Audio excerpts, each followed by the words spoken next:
Yes, Naseela, you can go ahead. Thank you. Okay, I'm going to share my screen now.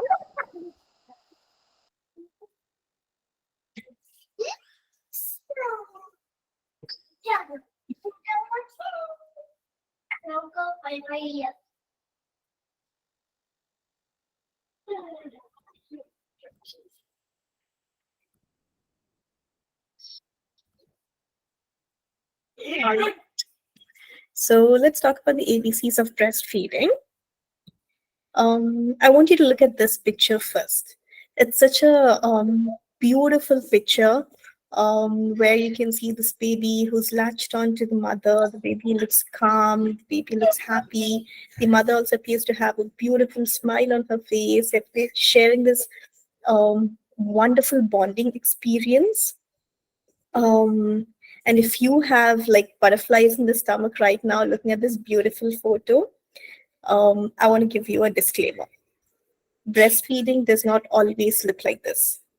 It can be messy, it can be tiring. It's about the sleepless mother who is disoriented. She's probably, she's feeling happy and sad and lost all at the same time. They're like a thousand opinions coming from everybody. And there are obviously these happy moments also, but it's not always a bed of roses. But in spite of that, if you ask any mother who has breastfed if she would do it again, she would say definitely yes. And why so? Because there's so many breast benefits that come with breastfeeding for both the mother as well as the baby.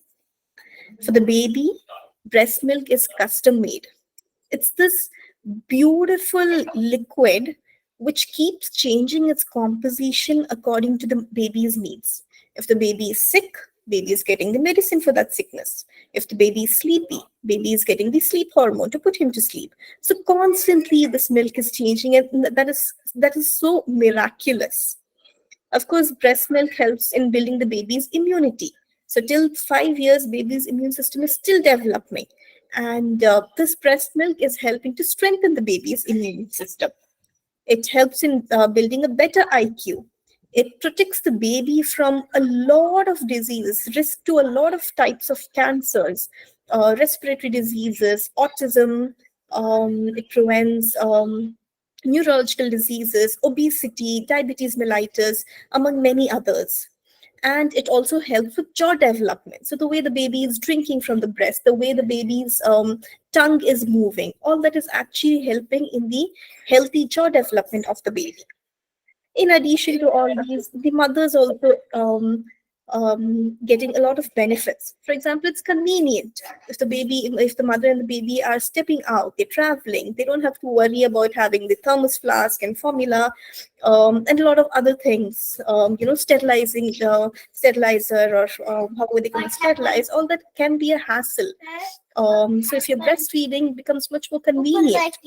Postpartum bleeding is less. The risk of ovarian and breast cancer is low. And of course, if the mother is having a healthy diet, it also helps her in lose weight. Okay, so these are some reasons why I would say mothers should try and breastfeed as much as possible. WHO recommends that you feed the baby immediately after birth. So the first hour after birth is what we call the golden hour. And it's best to initiate breastfeeding in this first hour. WHO also recommends that the first 6 months should be exclusive breastfeeding.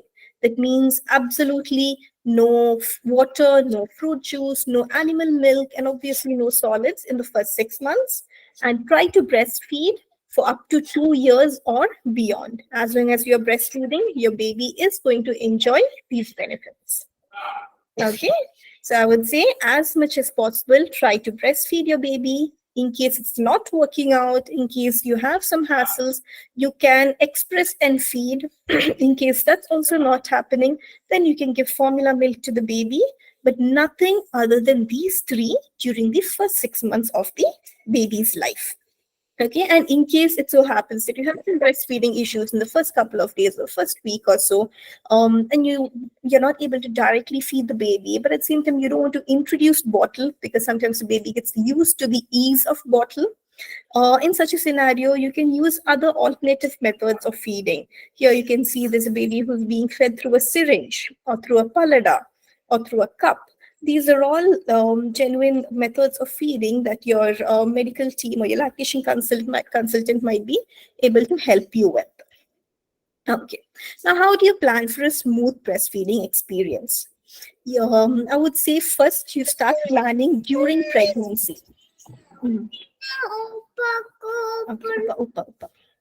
Okay, so sorry.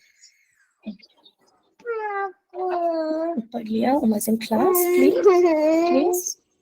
Uma's in class.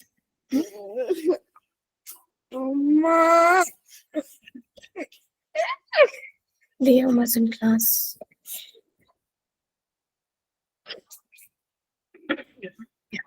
So, in case you can get prenatal classes either through Crink or any other breastfeeding educator that you know of. Definitely make use of that during your pregnancy. As soon as the baby is born, you want to practice skin to skin. That is, the baby is placed directly on your chest without having any clothing in between. What this does is it awakens the baby's reflexes, it calms down the baby, it helps in breastfeeding.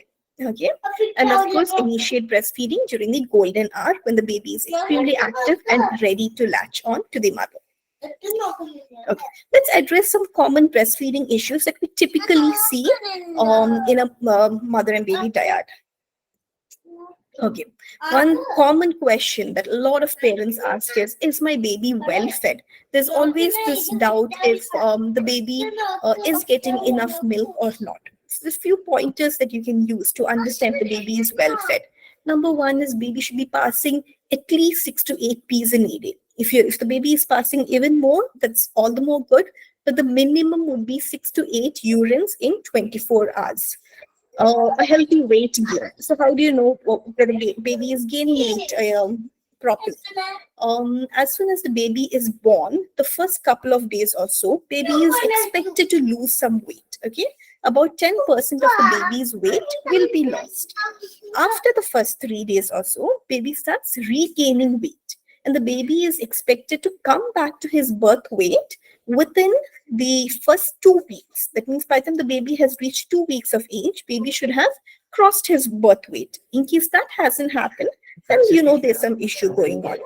Or in case the doctor's pediatrician says that the baby is not gaining weight well. Now, it's important that the pediatrician verifies this. And it's not just by, oh, your baby has gained 3 kgs, my baby hasn't gained 3 kgs. So, no, it always differs from baby to baby. It's not a good idea to compare your baby's weight gain with anybody else. There's always a graph that the pediatrician uses to check whether your baby is gaining weight properly.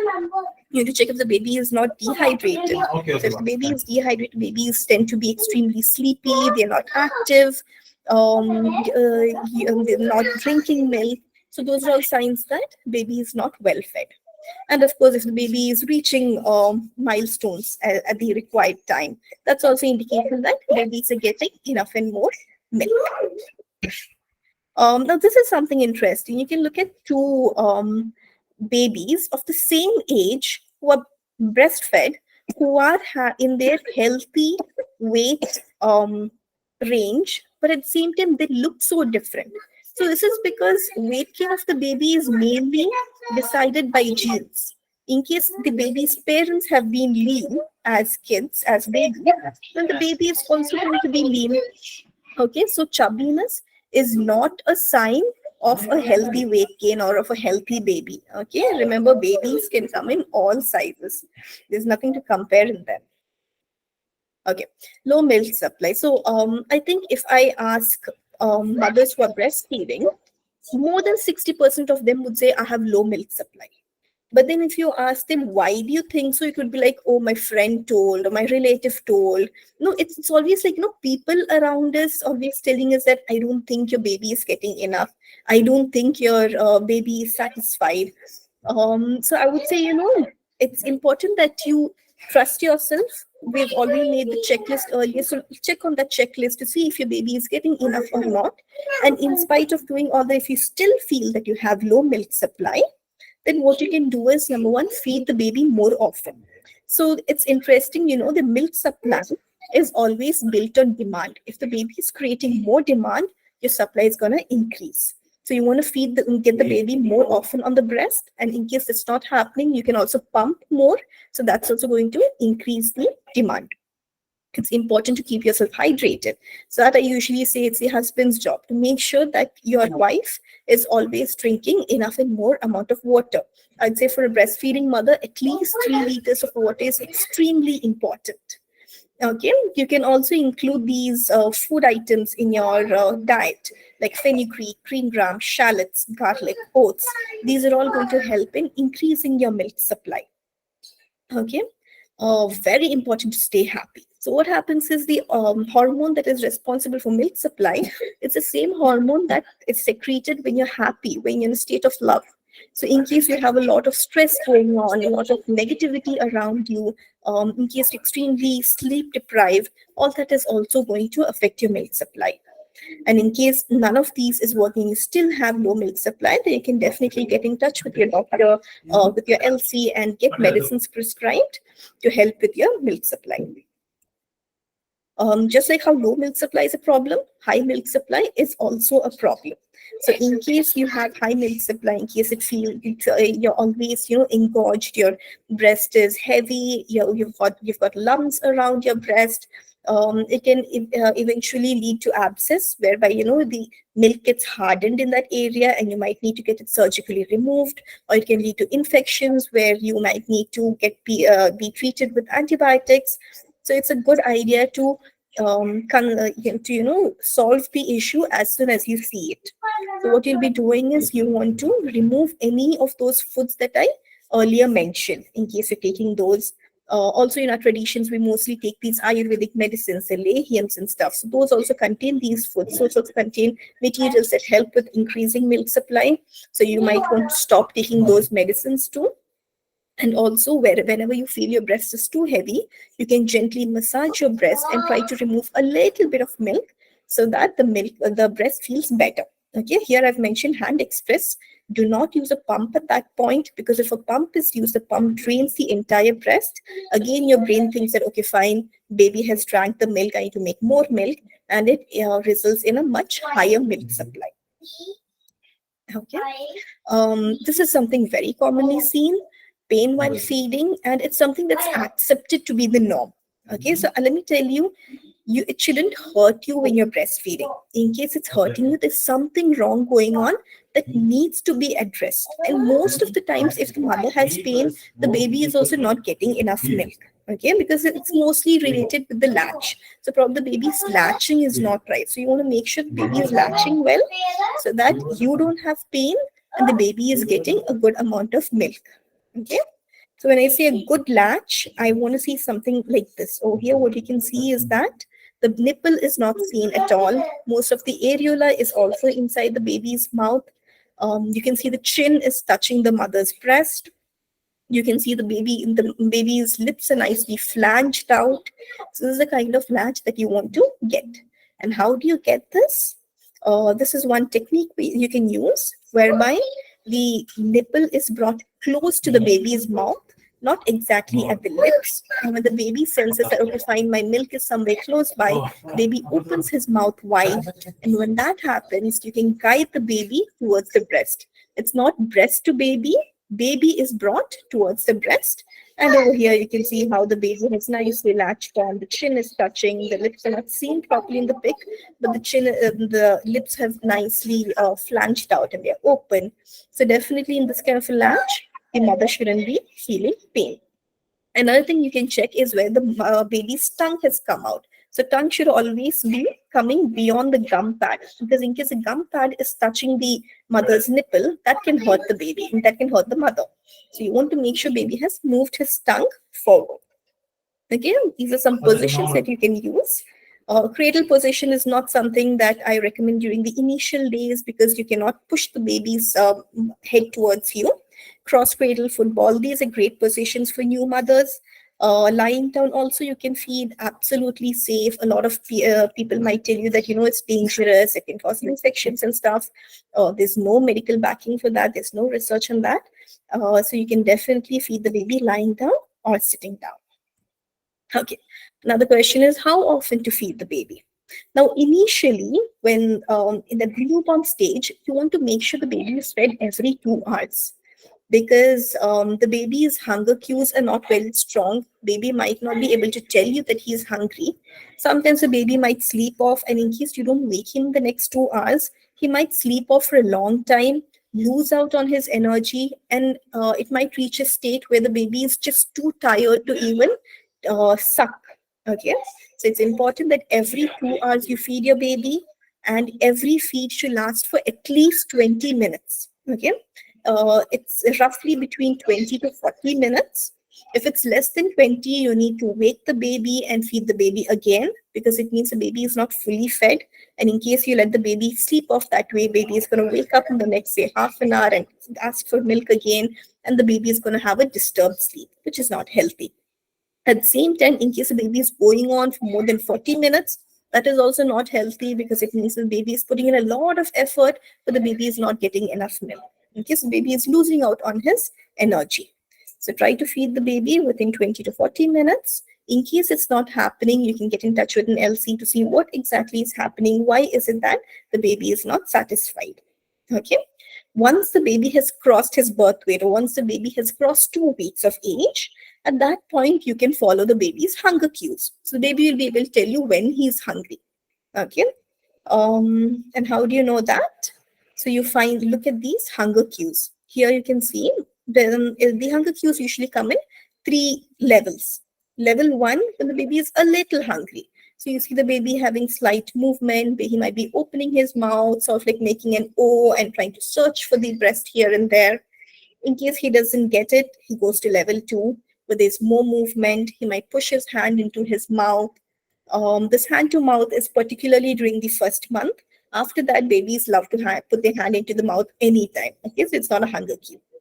The third level, where the baby is extremely hungry, the baby starts crying, goes red, and at that point, it becomes impossible to feed the baby. Even if you get the baby to the breast, he'll be just screaming and kicking, and you'll have to pacify him, calm him down, soothe him, and then get him to the breast. Okay. Another question is, can I feed my baby while the baby is sick or the mother is sick? So definitely, it's highly recommended that you feed the baby, especially if the baby is sick. The baby needs your antibodies, which the baby is going to get through the breast milk. Okay. So be it when the baby has jaundice or the baby has a fever, a cold, whatever it is, baby is going to get the medication through your breast milk. At the same time, if the mother is sick with an infectious disease, what happens is the baby is already exposed to these infection. Okay, because even before the mother had shown the symptoms, it had been transferred. But now, if you start feeding the baby, there's a better chance that the baby will heal better or faster. Okay, because again, the antibodies come into place. So it's extremely important, no matter what, the mother continues feeding the baby. Okay, why is my baby crying? That is like one question that everybody has. Because the moment the baby starts crying, everybody around them tells that, see, the baby is crying, the baby is hungry, feed the baby. Baby is not satisfied with your milk and all that kind of stuff. And I think as mothers, when we are in that, when we are having all that hormonal imbalance happening during the initial days, and we hear this kind of comments also, it really gets on us. So it's important to, clearly think and be clear that, okay, fine, babies don't always cry for hunger. For baby, crying is a form of communication. Baby is trying to tell you something. So if you're calm and you try to figure out what is he trying to tell me, it becomes easier to manage. And typically, I've seen babies have very limited needs. Okay, baby might be sleepy, baby might need a change of diaper, baby might need milk, or the baby might be gassy, or the baby might be hot or cold. Okay, basic 5 needs of the baby. So check out on all of that. In case you're not able to figure it out, you've bopped the baby is well, baby is swaddled, or the baby, all that is taken care of. At the end, okay, fine, get the baby to the breast, and the baby comes down with that, even if he's not hungry, because the breast is going to give the baby comfort. Okay. This is one question that a lot of mothers have. So I would say, it's not the best to use mobile while feeding, because, at one point of time, once the baby starts growing, baby also wants to have some contact. He wants to look at you. He wants to communicate with you. He wants to play with you during breastfeeding. So at that point, it's better that you enjoy that bonding experience with the baby rather than looking at your phone. But at the same time, when you're in those initial days when you're constantly feeding the baby and you're so tired and you have nothing to do, you feel like your entire day is going in breastfeeding. At that time, I think we definitely need something to keep us busy. So you can use the phone at that point, no issues. Okay, what to eat? So I think traditionally we have a lot of recommendations: eat this, don't eat that, and stuff like that. I'll keep it simple. Have a nice, healthy, balanced diet. Avoid processed food. There's absolutely nothing that you have to completely avoid. All fruits, all veggies you can have in moderation. And it's not like you have to have a big, heavy diet for two people. You can have just as much as you are hungry. You will find that you are extremely hungry, so you might want to have, like, a lot of frequent meals. You can also have like a small snack counter on your bedside table, so that whenever you wake up at night for feeds, you might want to just snack on some dry fruits or like oranges, something easy that you can take. And of course, make sure you're having plenty of water.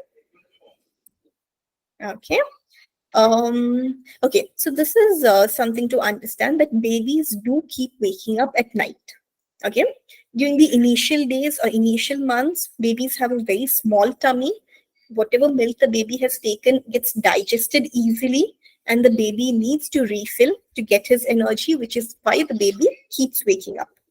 Once the baby starts growing, also, babies don't know to bridge gaps during sleep. That means whenever we wake up, and we do wake up a lot of times in the middle of the night, but we don't realize because we immediately go back to sleep.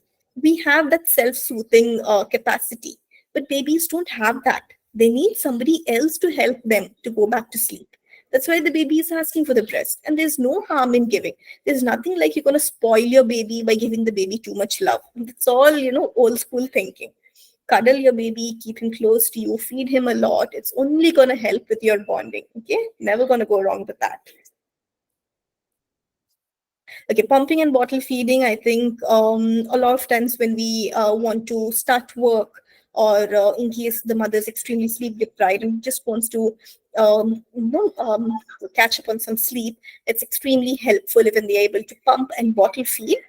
Often what happens is, there are a lot of questions on which pump to use, which bottle to use, how to make the baby accept a bottle.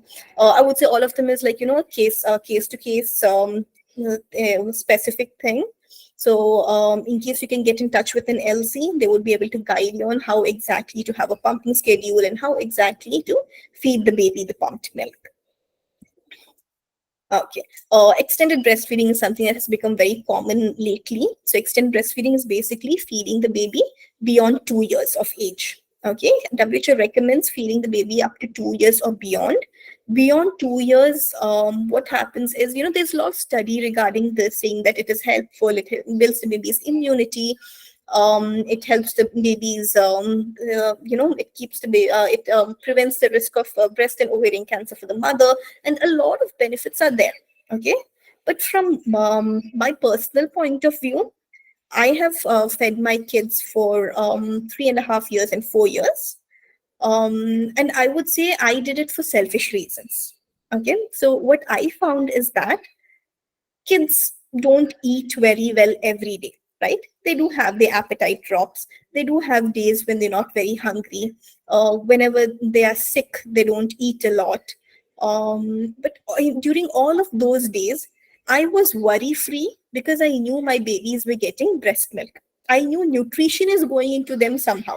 So I never bothered force feeding them or anything. I was, cool about that. And the thing what I found is that whenever the kids are sick, or whenever they need comfort, whenever they've hurt themselves, immediately they come for breast milk because that is where they get comfort. Okay, so it's very easy to calm your baby in case you're breastfeeding your baby. That is the only reason that I did extended breastfeeding. Okay, from a dentist point of view, I'd like to tell you that breast milk does not cause tooth decay. Okay. One thing is that breast milk directly goes down the throat. Okay, because you're giving a deep latch, it's directly going down, so it doesn't really pool inside the mouth. And even if it does, breast milk contains very simple sugars which are not broken down inside the mouth. Okay, so that means that babies cannot get tooth decay through breastfeeding. In case the baby has a habit of having cow milk or formula milk before going to sleep and does not clean the mouth after, that can cause tooth decay. Okay, so then you need to be careful. I would advise not to give cow milk at all in the middle of the night in case the baby gets up. Instead, in case you have weaned the baby and babies get up at night, you can instead offer them water. And of course, feeding bottles are also not recommended after 1 year of age. Okay, that's about it for now. I'd like to tell you all that breastfeeding is, it's like a roller coaster ride. So in case you are breastfeeding, then kudos to you. You guys are doing a wonderful job. And in case you know of anybody around you who are breastfeeding, then be with them, support them. They could really, use a lot of emotional support, a lot of physical support from all of you. Yeah, that's about it. Thank you so much.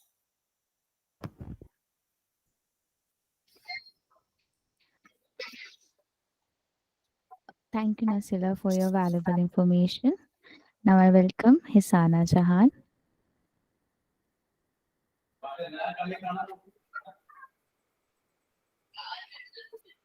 Yeah. I'm audible, Gopika. Yes, yes, you are audible. Yeah. Okay. Hi, good evening, everyone. So we had a wonderful session with Naseela was explaining to us breastfeeding in detail until 6 months your baby, what all things the baby is going to get, the wonderful liquid gold that we call the baby is gonna get. So to the next session, for the new parents especially, your baby is 6 months. So we are gonna start with that. What to do now? I just share my screen.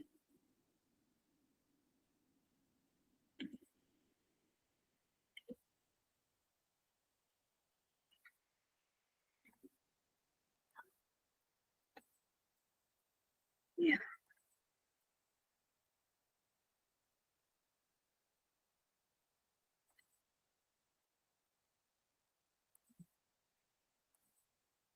Is my slide visible, Gobika?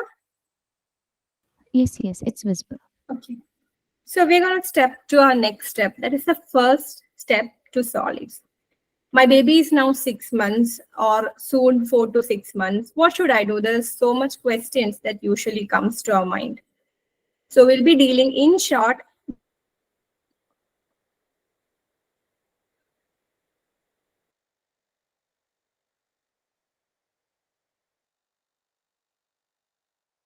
Months or even at 2 months, we hear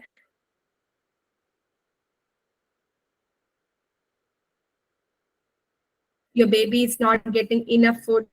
Baby.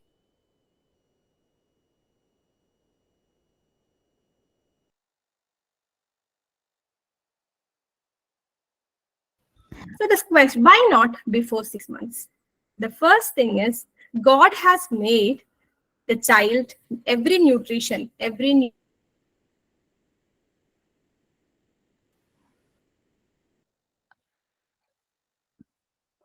Hisana, Hi, enough. yeah, Yes. you're not audible. In between, your voice is getting stuck. Okay.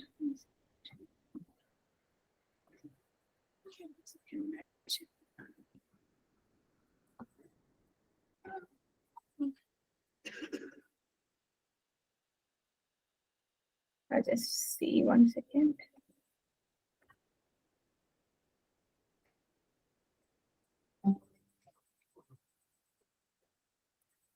Yeah.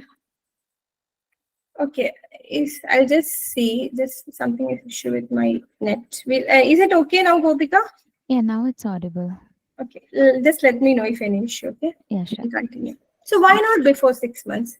As I told you, baby's every nutritional requirement is met by breastfeeding. The child doesn't require anything other than the medication until 6 months. Your breast milk is enough for everything.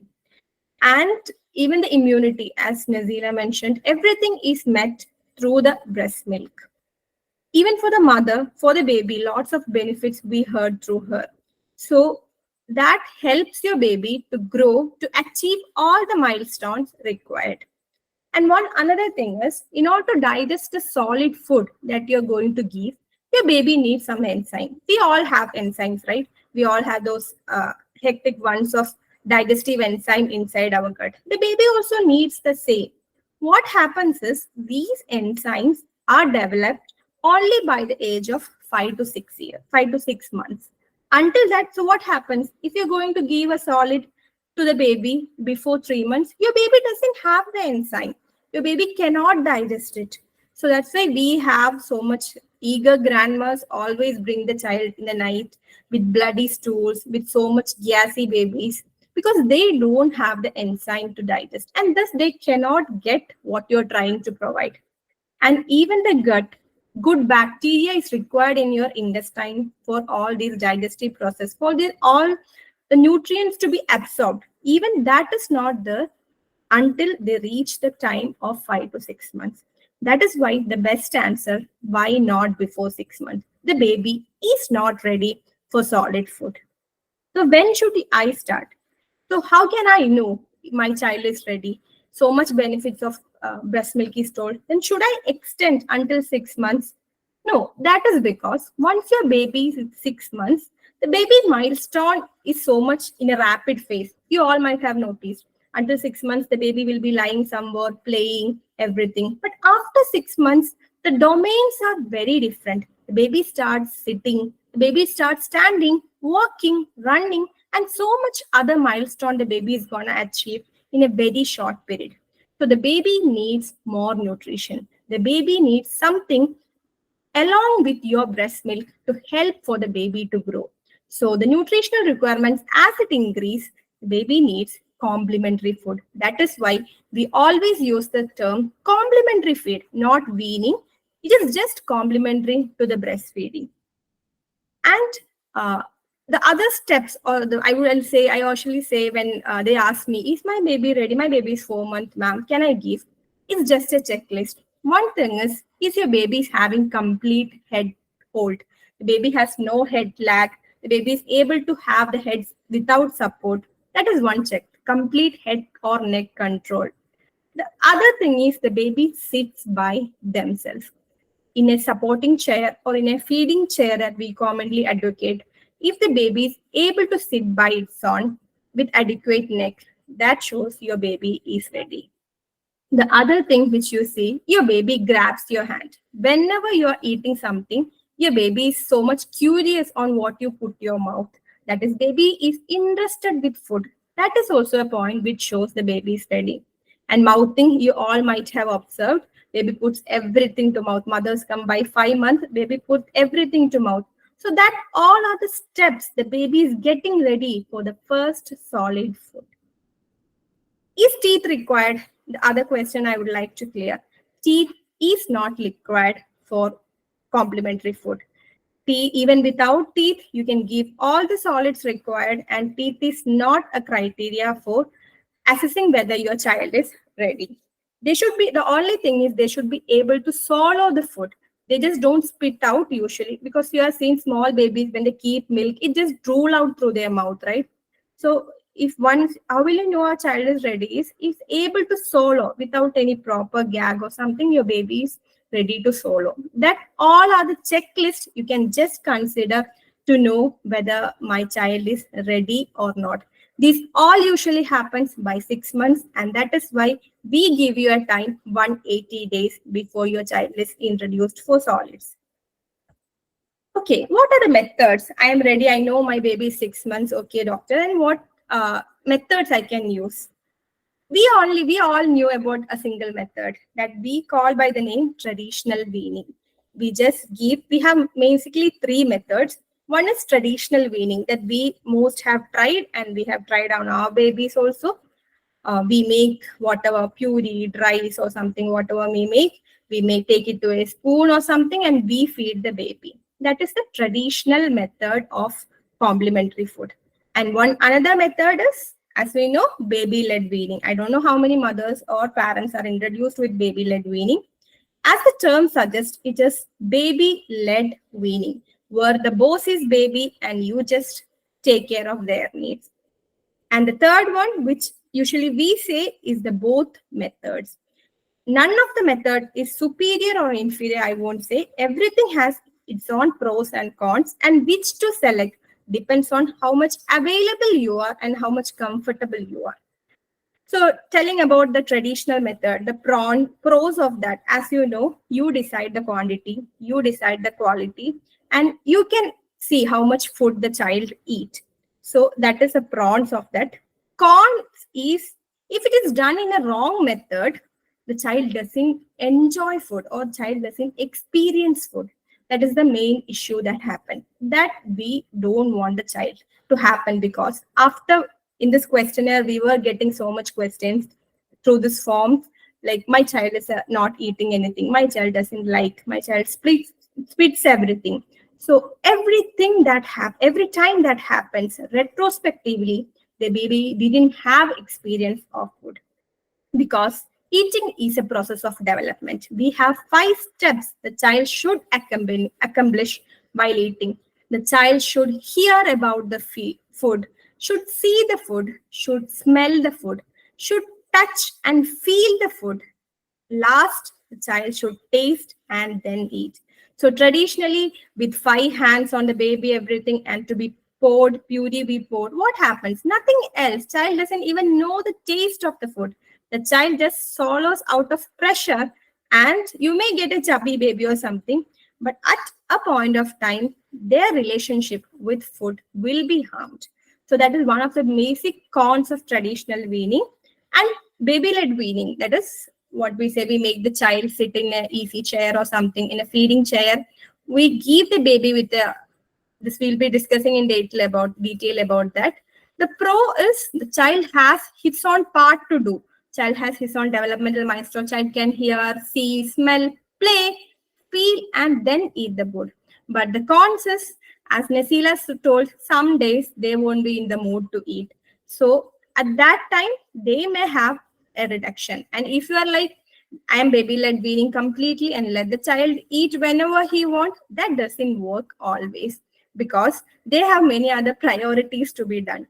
So you have to make sure, even it is baby-led weaning, the ideal nutrition, the ideal quantity and quality is had by the child. So what you can do, if you're working mom or something, being a working mom, I always like morning, if my child had not had his breakfast, until the evening I come back, I will have a heavy heart. We always have that, right? So maybe the both should go hand in hand. I'm not advocating, I'm not forcing it should be the traditional or baby-led, but both can go hand in hand. But whatever be the method, not a forceful feeding, all these steps should be happening one or the other time. Okay, so getting ready, we'll go step by steps. Getting ready and introduction, and the step by step we'll be dealing. So getting ready happens before, actually. If you're a 4-month-old child or something, you have a baby 4-month-old, I would say get ready at that time. Get your feeding here. If you're planning for a baby-led weaning, get your feeding chair, something like this. Get an apron if you want. Get a feeding bowl or something. And none of these are necessary. First thing to say, none of these are necessary, but mostly the first moms, they fancy about everything, right? Everything we want to do in the very beautiful way for your child. If you want, you can use this, or as a simple plate or cup will be necessary, and a space for that where they can sit and eat, not just running behind them, where they can sit and they know it's a place for feeding. So get ready yourself for that. And the other steps which you can do is, we'll be mentioning some food varieties. We all know we'll be making powders, everything. So before that, depending on our weather, we have rain or something, when your child is 4 to 5 months, you can gather all those powders. You can make all those powders. That is always the best thing. You can make all these powders using the recipes, which some we'll be discussing, and rest we can get in touch. You can make this recipe. You can store them And once your baby is 6 months, we can get ready and you can start the process very smoothly. Okay, what to give or what food can I start for the baby? And first thing and foremost thing, until 1 year of life, breast milk is always the primary source of food. The nutrition, everything. I'm not saying any ratio like 90-10 or something. The primary source of nutrition is always breastfeeding until 1 year. 6 months to 1 year, why you are giving food is to expose them to food. Let them experience food. Let them play with food. Let them experience the texture, explore the varieties, maximum nutrition. Because once you are experienced, once you give all the textures, once you give all the fruits, everything, they know this thing behind their brains. They knows this thing. They have been experiencing this thing, and their relationship with food will be far better. So 6 months to 1 year, never worry about the quantity. I would say worry about the quality, the variety of textures, the variety of food that you can introduce. But always primary source of nutrition until 1 year is your breast milk for the child. These are the three types of food. One, we have the mashed puree. That is, we all know, we just put in a blender or something. It's a pureed form. And you have a little bit chunky ones. That's the mashed form. It's a sweet potato, actually. The same three forms. Pureed form you have the mashed chunky forms. And then you have, this is what is known as the finger foods. Many mothers will be knowing. These are the three types of food we use. These all three can be included in your should be included in your child's. Only just the puree for 2 years, that doesn't work. You should give this three types of food, and even more varieties if you have, you should include in your child's diet. Pureed one, you can start with puree. Maybe 6 months you can start with puree. You can introduce in 1 or 2 weeks, you can introduce puree, and later we'll be stepping up, we'll be dealing with that, and mashed you can include. And along with that, maybe as a snack or maybe at a time of day, you can let him have the finger food. Why are we introducing all these things? There is only one reason for that. By the time of 1 year, the child should be on a family pot diet, or what we say, the child should be eating the same thing that we eat, maybe less spicy or something. So in order to have that progression smoothly, we just introduce to him all these type of textures. This is some varieties of food we can, a little bit we'll be dealing. That is, you can include a cereal, major types of food. In our diet, the major types are, we have cereals, we have vegetables, we have pulses, we have fruits. So what are the basic cereals to start? Ragi, you might have heard. Why there is so much notion about starting ragi as the first food? There is no known that you should start ragi, but why ragi means your baby, when it is 6 months, usually have less amount of iron stores in their body. That is, they are more prone for anemia. The breast milk iron content is low, or what the baby get is low. So the baby have less amount of iron store. Ragi is an excellent source of iron and calcium, including with calorie. That is why we often say, start your baby's complementary food with ragi. But you can start with anything, that is fine. It's up to you. But ragi is it's an easy source in order to prevent your baby from becoming anemic. You can introduce rice. You can introduce wheat. We have wheat. Commonly, we say the suji godambo, something we say. And you can introduce that. Even red rice, or we say the navaradi, that is also good. We have oats. That's also okay. And lots of other millets are available. All these millets are fine for the baby. How to give, or how shall I start? You may be more experienced, or you may be known from your mothers. Our mothers are actually very experienced with that. You can ready make. You can you can take ragi, soak it overnight, then filter it out. Then you can, just before feeding, you can just put in a mixer and then take out the husk of it. That is one method. But if you're a working mom or something, what is the better, easy method is, you can do ragi this way. Then you can sun dry the ragi. and store it in an airtight bottle. Even you can sprout the ragi and then store it in your own bottles. That is better thing to do. Whichever is comfortable is okay, but make sure it is sun dried, and even if needed, you can roast it, because never let fungus come in. Rice you can use, even oats. Oats is not like very fancy food we say, but never, don't give everyday oats. Just to include the variety, you can include all these things to your food, to the baby's food. And vegetables, what to include? You can use sweet potato, pumpkin, tomatoes, carrots, everything. You can either steam or boil. Superiorly, we say steaming is more good, because as water doesn't come in contact to that, you can thoroughly wash, and all the vitamins and nutrients will be preserved as such. So steaming is a little bit superior. But if you can't steam, wash it properly and uh, prepare it. You can make a puree out of it, or you can even sweet potato, everything. You can mash pumpkin, even you can just mash into a small chunk after boiling. Then you can introduce to your child. Tomato also you can boil, you can peel off the skin if required. Carrot also you can do the same way, you can steam it. And fruits. Does fruits cause cough and cold? No, fruit doesn't cause any cough and cold. You can give without any issue to your baby to the fruits. Any fruits to avoid? I would say better avoid pomegranate, because you can easily smash it. It is a choking hazard. So such round, small objects avoid. Everything else. Pulses also don't give us as such. You can make a khichdi or something. You can boil it. You can add it to rice, or as such you can chickpea. You can make it's hummus. Everything chickpea that is very rich in protein. Everything you can use as such. So all these are the basic food groups. Why I'm mentioning is this, because easy way you can't put, if you have a meal chart, well and good, you can use it. Or else you can't, like, I'll put some amount of vitamin A, vitamin C, iron. You can't do that. But when you ensure all these are given, in turn your baby gets everything. As we say, the rainbow diet. If you include more colors, more variety, the baby get every minerals and vitamins. How to start and progress? Practically, we know the theory, everything. Then how to start and progress? When your baby is in 6 months or 180 days, start with a single spoon or something.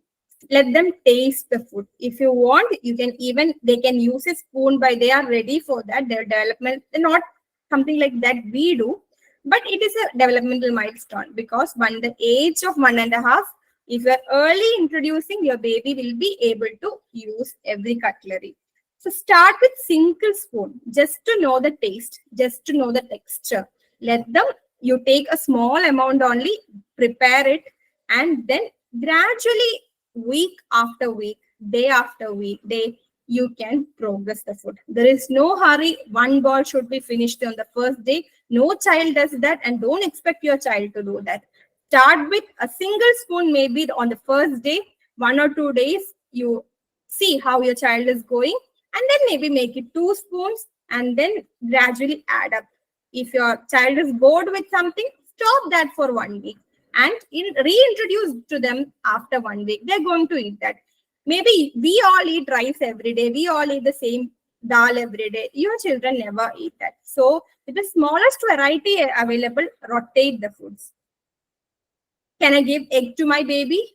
Definitely you can give egg. There is nothing, no issue. But egg, as you know, the egg allergen, an issue is there for some babies.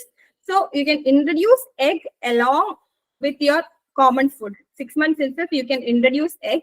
Maybe introduce separately. That is, introduce egg yolk at time, egg white later. Because in case of an allergy to anything, you can know that. Each cereal, like how we start with, we usually say start with single cereal. Maybe give ragi for 2 days, then give next cereal, maybe banana powder for next 2 days, then give next thing. 1 to 2 weeks, if the baby is okay with single food, whichever food the baby was okay, start combining. I guess I'm clear. You can start with a single cereal on the first week. Give ragi. We'll have a diet chart. Ragi on the first 2 days you give. Next days you give oats, 2 spoons you give. Third day you're giving maybe chickpea you give, boiled, smashed. Then you give sweet potato, everything. On the next week, you can club these two. Maybe you can club chickpea with your ragi. You can club or your pulse with your rice to make it khichdi, you can. Then club after maybe 1 or 2 weeks. Egg also, initially you can give the yellow. Within, if the baby is okay, 1 or 2 days, you can give the white also. If no issues, you can combine both and then give. What about non-veg? Non-veg also same thing. It can be introduced from 6 months. There is no thing like wait for 1 year, 1.5 years, your stomach is not ready. Nothing like that. But give one at a time. So you will come to know if your baby is allergic to anything. And what about animal milk? No animal milk until the child turns 18 months. No cow's milk, no goat's milk, no buffalo milk. Nothing is superior. Everything is inferior to your breast milk. So no animal milk. And other than that, anything under the universe, the baby can eat from 6 months. Should I add additives? That's one other question. What are the additives we usually see? We see about salt, sugar. Don't add salt or sugar before 1 year. Why? Sugar doesn't give you anything other than a few calories. Your baby should experience the food at the real taste. So don't give sugar before. You don't have any benefit. Then why you should give that? Sugar, we always know so much demerits about that. So don't add sugar. What about salt? The baby's body until 1 year requires a very less amount of sodium. So maybe if you give more salt, the kidney won't be able to process that. So don't give sugar or salt before 1 year. What about the other spices? Shall I add garlic? Shall I add cumin, pepper? You can add everything. Once after 1-2 weeks, your baby is okay and you feel baby is fine with all the food I have given, you can make the food more delicious. Your cooking skills can be shown in this. You can try with garlic, cumin seed, pepper, even your what we call the turmeric powder, not chili powder, but rest all you can try. And what about, can I add cow's milk? I can't add cow milk to my ragi. Then what shall I add? You can add coconut milk. That is tasty and you can use that. But I always suggest introduced plain ragi. And then if your child is not liking, maybe you can add for this one. I can add coconut milk. Can I add honey? No honey before 1.5 years. You can add jaggery. You can make sure get an organic jaggery as far as possible. Don't use the addictive because so much addictive is there in this jaggery. So much minerals, everything is there. So get an organic jaggery. You can use that. Jaggery contains high amount of iron. So you can use that. And one another addictive, I don't know how many of you use that. If you have so much milk, you can use your breast milk also. You can make a puree with your breast milk. It is very tasty. Actually, the baby enjoys fruits, your avocados, your purees. You can make using your breast milk or even formula if you don't have, and you can give to your baby. What about nuts or dry fruits or nuts, almonds, walnut, everything? Don't give as such because it's a choking hazard. Almonds block the trachea, everything so fastly. So what I usually suggest is you can give from 6 months only, but usually once your baby is okay, this is a little bit prone for constipation. So once your baby is okay and by 8 months or something, you feel baby is okay with every food I have given. I have almost introduced all the cereals, pulses, fruits, vegetables, everything. You can add nuts powder. The best thing is get nuts from the store, dry it yourself, roast it, make a powder, store it in your fridge. So whenever you're making a food for your baby, just take a spoonful and add to that. Another addictive that you can use is ghee. Ghee is good for weight gain. Ghee is good for your digestion even. It makes the food high calorie with the normal food. You can add ghee also. So these are the addictive I want. You can use. Maybe we don't know about this addictive. You can use. But don't use sugar, salt, and honey until 1 year. Honey is until 1.5 years. What about this? So fancy things, so many fancy things available online, offline, everything. The n number of products available in the markets.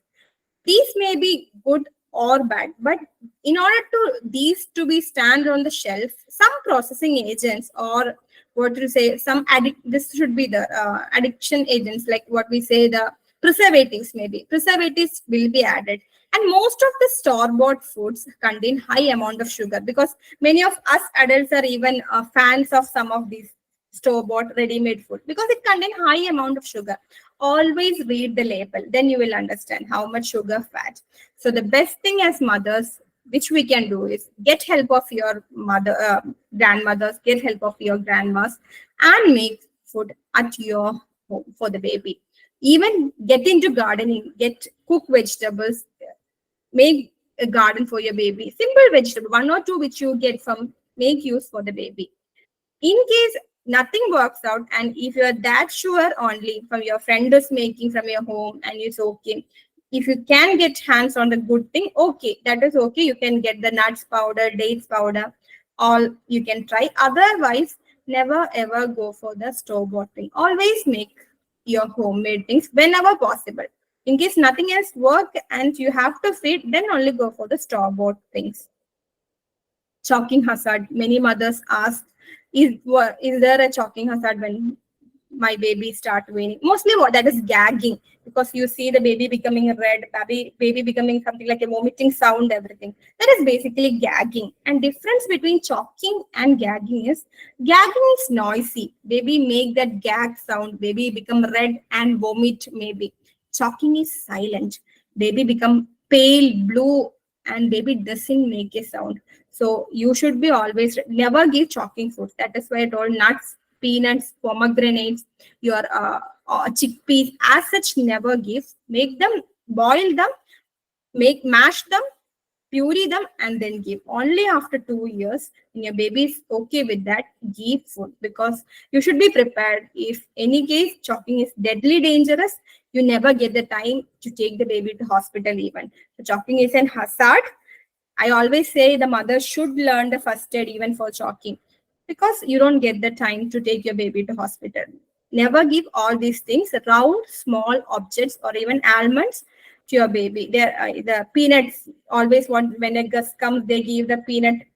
We say the peanut bar is there, right? They give to the baby. That's a great choking hazard. Don't introduce that to your baby.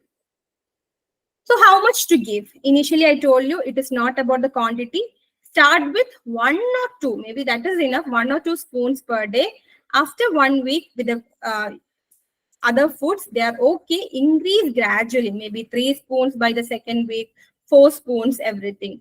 You can gradually increase as much as they take. And number of how much time I should give? Initially, what we say is the first month, 6 months, just give once a day. If they are so eager, you can give twice a day. But norms according to infant and child nutrition guidelines is give 1 feed per day. And gradually by 1.5 months or something, that is 7 month, you can make it 2 feed.